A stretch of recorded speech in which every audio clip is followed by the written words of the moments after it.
Est-ce que tu saurais calculer le pourcentage qui est ici, faire 8% de 24?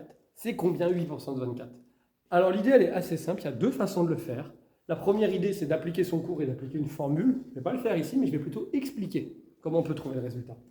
8% de 24. Quand je dis 8%, j'entends 8%.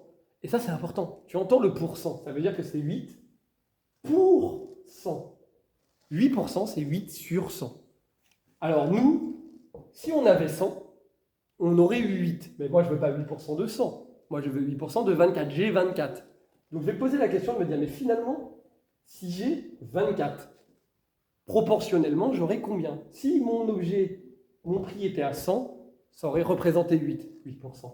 Mais comme ça est 24, on se demande ça représente combien? Et bien là, il suffit de trouver la valeur. Et pour ça, il te suffit de faire, finalement, un petit calcul de proportionnalité que normalement tu maîtrises très bien. Et on va faire 24 fois 8 divisé par 100. Et donc ici, il me reste simplement à faire le calcul. 24 fois 8 divisé par 100.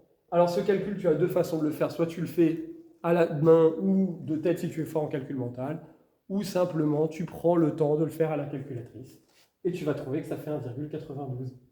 Du coup, tu auras juste à répondre que finalement, 8% de 24, c'est 1,92.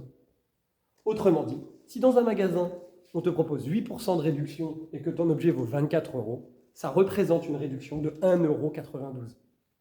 J'espère que ça t'aidera à mieux comprendre les pourcentages. Je ferai plein d'autres exercices sur cette notion plus tard.